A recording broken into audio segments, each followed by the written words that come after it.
আসসালামু আলাইকুম, good morning guys. কি অবস্থা, কি খবর সবার? তো আজকে সকালে জিতু আমার মেসেজ দিল, জিতুর সাথে আমার আজকে কলেজে যাওয়ার কথা ছিল, কিন্তু আমি ঘুম থেকে উঠতে পারি নাই। পরে জিতু দেখি কল দিল, কল দিয়ে আমাকে ঘুম থেকে উঠাইলো। তো জিতুরও বললাম যে তুই কিছুক্ষণ পর আয়। তো জিতু যখন আসলো আমি তখনও রেডি হই নাই, চা খাচ্ছিলাম। পরে চাটা খেয়ে রেডি হয়ে বের হয়ে গেলাম। জিতু যাবে হচ্ছে যে কলেজে এডমিট কার্ড নেওয়ার জন্য। ওই দিন গিয়ে আমি টাকা টুকা চেক করে আসলাম। তো আজকে আমি আর ও গিয়ে এডমিট কার্ডটা নিয়ে নিব। আবার নোয়াপাড়া কলেজ থেকে আমার আবার নোয়াপাড়া যাইতে হবে, ওইখানে আমার কিছু বাজার সাজার করতে হবে, টাকা টুকা উঠাইতে হবে এইসব কাজের জন্য। নোয়াপাড়া কলেজ চলে আসলাম, এসে হেঁটে হেঁটে নোয়াপাড়া কলেজের ভিতরে চলে গেলাম। গিয়ে দেখি কোনো স্টুডেন্ট নাই। আমি ভাবছি খুব তাড়াতাড়ি কাজ হয়ে যাবে, কিন্তু যার থেকে এডমিট কার্ড নিব উনি ছিলেন না। আর উনি আসলো, উনি আসার পরও এক দুইটা স্টুডেন্ট তখন চলে আসছিল। আমাদের যে কাজটা 5-10 মিনিটের মধ্যে হয়ে যাওয়ার কথা ছিল, ওইটা হয়েছে যে প্রায় আধা ঘন্টা 1 ঘন্টা লাগছে। তো নোয়াপাড়া চলে আসলাম, এসে আমার হাইস মার্কেটের নিচে বাজারে যেতে হবে। বাজারে যাওয়ার আগে আমি চলে আসলাম হচ্ছে যে ইস্টার্ন ব্যাংকের বুথে টাকা উঠানোর জন্য। বুথে যেহেতু কোনো মানুষ ছিল না, আমি খুব তাড়াতাড়ি টাকা টুকা উঠাই ফেলতে পারলাম। টাকা টুকা উঠে আমি চলে গেলাম হচ্ছে যে ভারতেশ্বরী মার্কেটে। ভারতেশ্বরী মার্কেটে আমার ওই দাদার দোকানে যাইতে হবে, ওনার সাথে আমার কিছু ব্যবসায়ী কাজকর্ম আছে। আর অবশ্য মাঝে মাঝে উনিও দোকানে থাকে না, ওনার ছেলে পেলে থাকে। ওনাকে আমি প্রায় সময় কল করে যাই,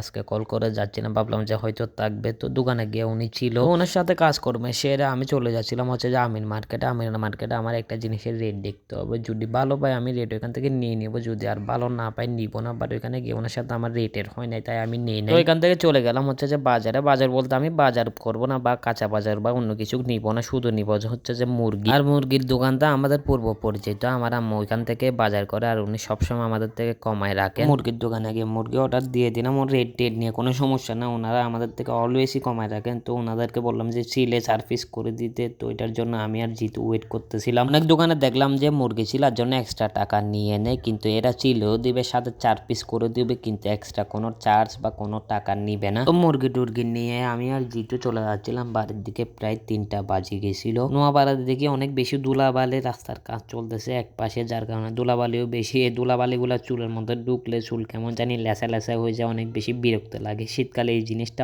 আরো বেশি খারাপ লাগে। যাই হোক, কাজকর্ম সেরে বাড়িতে চলে আসলাম, আবার বিকালে বের হবো। বাদকে বিকালের দিকে জিতুরে নিয়ে বের হয়ে গেলাম। এখন প্রথমে যাব বাজারে। বাজারে আমার একটা পাঞ্জাবি আছে, ওইটা আয়রন করতে দিব। আর আমার একটা আগে প্যান্ট দিছিলাম, ওইটা ওয়াশ করে রাখছি, ওইটা আনতে যাব। ওইখানে দোকানে গিয়ে আমি পাঞ্জাবিটা দিয়ে দিলাম, বললাম যে এটা আয়রন করে রাখতে, আমি এসে পরে নিয়ে যাব। পাঞ্জাবি আয়রন করতে দিয়ে আমি চলে আসলাম হচ্ছে যে বৈজালি গেট। এখান থেকে আমি এখন চলে যাবো হচ্ছে যে নজুমিয়াতে, আমার চুল কাটতে হবে। তাই আমি সচরাচর চুল কাটে হচ্ছে মধুনাগার থেকে, ওখান থেকে আমার চুল কাটা হয়, কিন্তু আজকে একটু টাকা ইনভেস্ট করে ভালো একটা সেলুনে চুল কাটবো। তো চলে আসলাম হচ্ছে যে সেলুনের ভিতরে গিয়ে দেখি কেউই নাই সেলুনে। তো আমি বসে গেলাম চুল কাটার জন্য। আমি ভাবলাম যে সেলুনে 2-3 জন থাকবে, কেউ না থাকার কারণে আমার অনেক সুবিধা হইলো। তো চুল টুল কেটে আমি চলে গেলাম হচ্ছে যে নজুমিয়াতে গিয়ে আমি গাড়িতে উঠে গেলাম। তো আজকের ভিডিও এতটুকু, ইনশাল্লাহ নেক্সট ভিডিওতে দেখা হবে। আল্লাহ হাফেজ।